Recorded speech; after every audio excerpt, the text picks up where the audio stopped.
Sir ఒక విషయం అయితే జనరల్గా ఇది మా వ్యక్తిగత అభిప్రాయం అయితే కాదు, భారతీయ జనతా పార్టీ నాయకులు అనే వ్యాఖ్యలు అంటే ఓట్ చోరీ అనేది ఎప్పుడైతే రాహుల్ గాంధీ గారు ప్రస్తావించారో ఒక బోర్డు మీద ఎలా అయితే ఆధారాలతో చూపించారో ఆ టైంలో బీజేపీ నాయకులు అయితే ఒక విషయాన్ని అయితే స్పష్టంగా ఆరోపిస్తారు. రాహుల్ గాంధీ గారికి మైండ్ మెచ్యూరిటీ అవ్వలేదంట. నిజంగా రాహుల్ గాంధీ గారికి మైండ్ మెచ్యూరిటీ అయిందా అవ్వలేదు? ఈ దేశంలో అంటే ఓట్ చోరీ అన్న దగ్గర నుంచి బీజేపీ చెప్పే ప్రతి మాట ఇదే.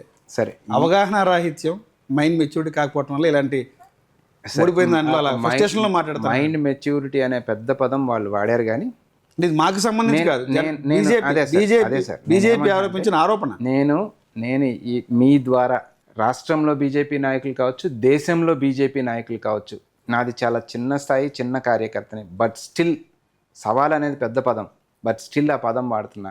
నేను సవాల్ విసురుతా ఉన్నా, ఏ భారతీయ జనతా పార్టీ నాయకుడైనా సరే దమ్ముంటే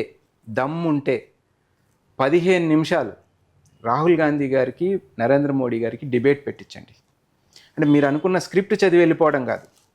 యూ టేక్ ఎనీ కాన్సెప్ట్, విదేశీ వ్యవహారాలు తీసుకుంటారా, భారతదేశ ఆర్థిక విధానాలు తీసుకుంటారా, లేకపోతే భారతదేశం సంబంధించి విద్యా ఉద్యోగాలు తీసుకుంటారా, కాన్సెప్ట్ మీది, ప్లేస్ మీది, సమయం మీది.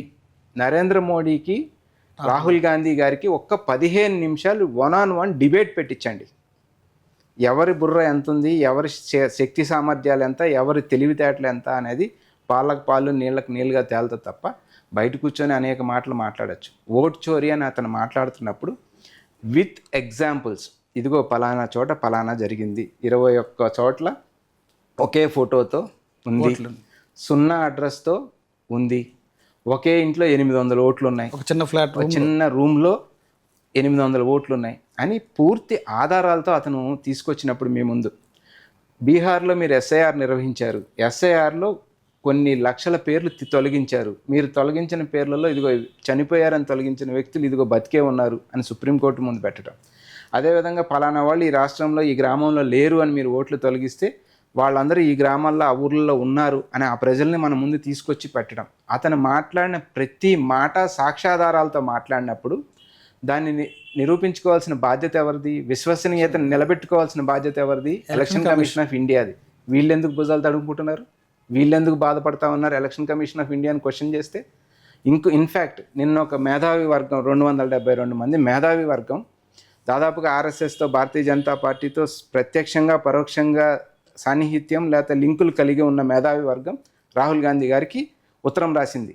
మీరు ఈ రకంగా చేస్తే మన సంస్థల యొక్క క్రెడిబిలిటీ దెబ్బతింటది, చేయొద్దు అని. సంస్థల క్రెడిబిలిటీ నిలబెట్టాల్సిన బాధ్యత ఎవరిది? ఆ సంస్థది కదా. నా క్రెడిబిలిటీ నిలబెట్టుకోవాల్సిన బాధ్యత నాదా, లేకపోతే ఇంకొకరిది ఎవరిదన్నా ఉంటుందా? నా మీద ఆరోపణ వచ్చినప్పుడు దాన్ని నేను క్లియర్ చేసుకోవాల్సిన బాధ్యత నాదా, ఇంకొకరిదా? నా మీద అయితే ఆరోపణ వస్తే భారతీయ జనతా పార్టీ నన్ను సేవ్ చేయడానికి వస్తుందా? నేను తప్పు చేస్తే నా మీద ఏమీ లేకుండా ఉండటం కోసం మోడీ గారి ప్రభుత్వం చట్టానికి సవరణ తీసుకొస్తుందా? ఎలక్షన్ కమిషన్ మీద ఎవరు ఏమి చేయడానికి వీల్లేదని ఉన్న ఆధారాలన్నీ మాకు ఇష్టం వచ్చిన టైంలో మేము తగలబెట్టేస్తాం, మేము దాన్ని ఏమి ఎవరికి సాక్ష్యాలు ఇవ్వాల్సిన పని లేదని election commission of India defend చేసుకుంటుందా? ఇదే నా విశ్వసనీయతను కాపాడుకునే వ్యవహారం.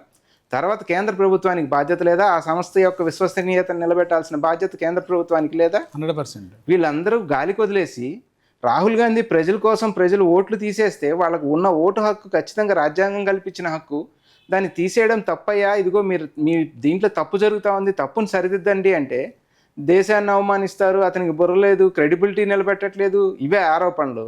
బాధ్యత ఉండొద్దా మాట్లాడే వాళ్ళకి? అంటే కేవలం డైవర్ట్ చేసి ఒక వర్గం ఏదైతే అనుభవిస్తూ ఉన్నారో అధికారాన్ని, ఆ అధికారాన్ని వాళ్ళు నిలబెట్టుకోవడం కోసం చేస్తున్న కుట్రలు, కుయుక్తులు కాదా ఇవన్నీ? అధికార దాహం కోసం ఇవాళ బీహార్ ఎలక్షన్ కనుక ఓడిపోతే రేపు దేశం మొత్తం మనం ఇబ్బంది పడతామని ఏమండి, వారం రోజుల్లో నోటిఫికేషన్ వస్తుందంటే మీరు కొత్త స్కీమ్ తీసుకొచ్చి మహిళలకు 1,50,00,000 మంది మహిళలకి 15,000 పంచుతారా? మిగతా రాష్ట్రాల్లో ఆన్గోయింగ్ స్కీమ్స్ అన్ని నిలుపుదల చేస్తారా? 4-5 సంవత్సరాలుగా నడుస్తున్న స్కీమ్స్ని నిలుపుదల చేసి మీరు వారం రోజుల్లో నోటిఫికేషన్ వస్తుందన్న స్కీమ్ని ఎట్లా కంటిన్యూ చేస్తారండి? ఆ కంటిన్యూ చేయిస్తుందండి ఎలక్షన్ కమిషన్ ఆ ప్రభుత్వం చేత. నరేంద్ర మోడీ వచ్చి దాన్ని ఓపెన్ చేస్తాడా? ఇదే ఎథికల్లా? దాన్ని క్వశ్చన్ చేస్తే రాహుల్ గాంధీ గారికి బుర్రలేదంటారా? అంటే మీరు ఎంత అడ్డగోలుగా కావాలంటే ఎంత అప్రజాస్వామికంగా మీరు బిహేవ్ చేస్తే అట్లా బిహేవ్ చేసుకుంటా ఉన్నిస్తే ఈ దేశంలో బడుగు బలహీన వర్గాలను మీరు తొక్కుకుంటా పోతా ఉంటే రాహుల్ గాంధీ చూస్తూ ఉండాలనా? ఇదే రాజకీయం? మాట్లాడేవాళ్ళు కొంచెం ఆలోచించి 11 ఏళ్ళు ప్రెస్ మీట్ పెట్టలేని ప్రధానమంత్రి అండి రికార్డుకి ఎక్కాడు నరేంద్ర మోడీ. 11 సంవత్సరాలుగా ఒక దేశ ప్రధాని ఓపెన్ ప్రెస్ని ఎదుర్కొనే ధైర్యం లేని పరిస్థితుల్లో వీళ్ళు వచ్చి రాహుల్ గాంధీని మాట్లాడతారా? ఎన్ని ప్రెస్ మీట్లు పెట్టాడు అతను? ఎంత డిఫికల్ట్ సిచ్యువేషన్స్లో కూడా వచ్చి ప్రెస్ మీట్ పెట్టి ప్రశ్న ఎదుర్కొని ఆన్సర్ చేశాడు కదా. ధైర్యం ఉన్న నాయకుడు కదా రాహుల్ గాంధీ. వీళ్ళ రాహుల్ గాంధీని క్వశ్చన్ చేసేది. సార్, బీహార్ ఎన్నికలకు సంబంధించి చూస్తే దాదాపు 40% పార్టీకి సంబంధించిన ఓటింగ్ వచ్చింది, కానీ సీట్లు చూస్తేనేమో చాలా డౌన్ ఉంది. ఎందువల్ల అంటారు ఇది?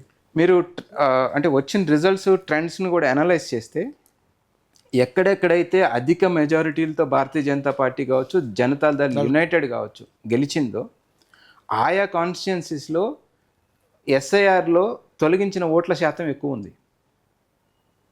పోయినసారి కన్నా ఆర్జేడీకి ఓట్ల శాతం తగ్గలా, మాకు తగ్గలా, మా మిత్రపక్షాలకి తగ్గలేదు.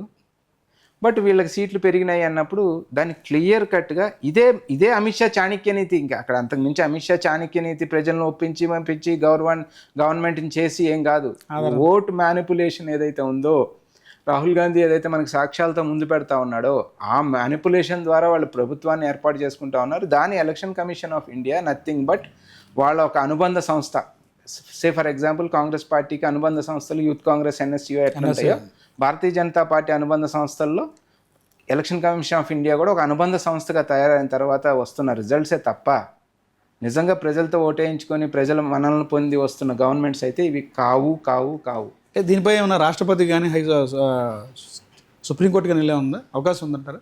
సరే, సుప్రీంకోర్టులో ఆల్రెడీ సివిల్ సొసైటీ గ్రూప్స్ దాని గురించి మాట్లాడుతూ ఉన్నారు. సరే, సుప్రీంకోర్టులో కూడా వాళ్ళ గురించి కామెంట్ చేయకూడదు, ప్రజల కోసం మంచి జడ్జిమెంట్ ఇస్తారని ఎదురు చూస్తూ ఉన్నారు. రాష్ట్రపతి గారు కూడా వాళ్ళ ద్వారా ఎన్నిక కాబడ్డ వ్యక్తి.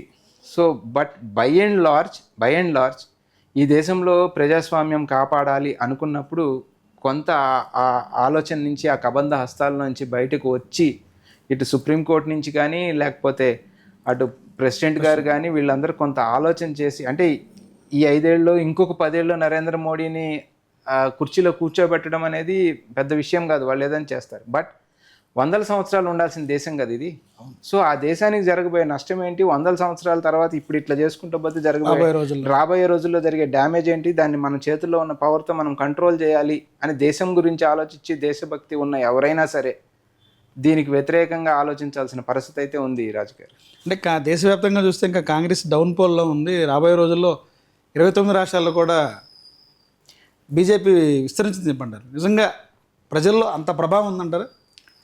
అదే కాంగ్రెస్ని తిరస్కరించి బీజేపీని దగ్గరగా చేసుకొని ప్రజలకు ఓట్లు వేసే పరిస్థితి ఉందంటారు? అదే నిజమైతే మేము రాజస్థాన్, ఛత్తీస్గఢ్, మధ్యప్రదేశ్లో గెలవకూడదు. గెలిచిన మా ప్రభుత్వాలని, ఎమ్మెల్యేలను కొనుగోలు, అంటే వీళ్ళు ఒక రకమైన స్ట్రాటజీ కాదండి. గెలిచిన ఎమ్మెల్యేలను కొనుగోలు దగ్గర నుంచి, ఓట్లు తీసేసే దగ్గర నుంచి, ఓట్లు కలిపే దగ్గర నుంచి రకరకాల స్ట్రాటజీస్తో వీళ్ళు పనిచేస్తూ ఉన్నారు. బట్ ఈవెన్ దెన్ మన పరకాల ప్రభాకర్ గారు వీళ్ళు మాట్లాడింది కూడా మీరు చూశారు. 79 సీట్లలో వీళ్ళు తప్పు చేశారు, అదర్వైజ్ ఈ గవర్నమెంట్ వీళ్ళది కాదు అన్నారు. 54 సీట్లు ఉన్నప్పుడు గేలి చేశారు, ఎక్కిలి చేశారు. అక్కడి నుంచి 100 సీట్లకు వచ్చాం.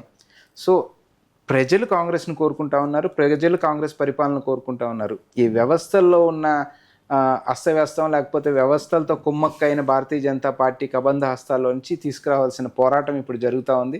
బహుశా డిసెంబర్ 14న ఈ ఓట్ చోరీ గురించి ఢిల్లీలో రామ్లీలా మైదానంలో పెద్ద ఎత్తున మీటింగ్ కూడా జరగబోతూ ఉంది.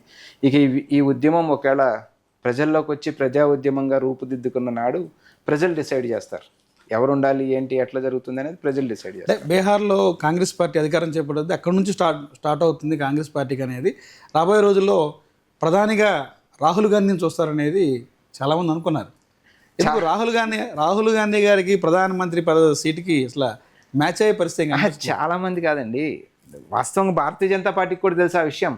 బీహార్ అనేది కాంగ్రెస్ పార్టీ కూటమి అంటే ఆర్జేడీ మహాగఠబంధన్ బీహార్ అనేది సునాయాసంగా కొట్టేయబోతుంది అన్న విషయం భారతీయ జనతా పార్టీ నాయకులకి, అమిత్ షా, మోడీకి కూడా తెలుసు.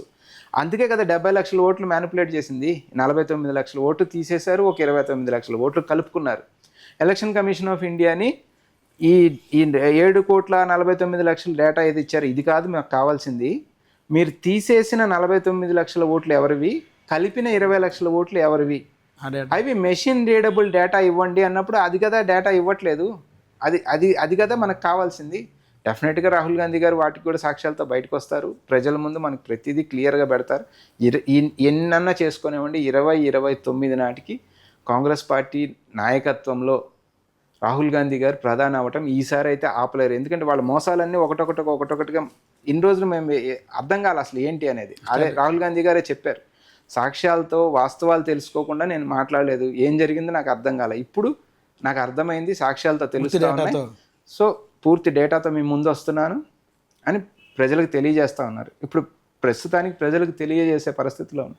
అక్కడి నుంచి ప్రజలు అర్థం చేసుకుంటారు. అది ఇందాక అన్నాను, ప్రజా ఉద్యమంగా మారిన తర్వాత ప్రజలే చూస్తారు దాని సంగతి.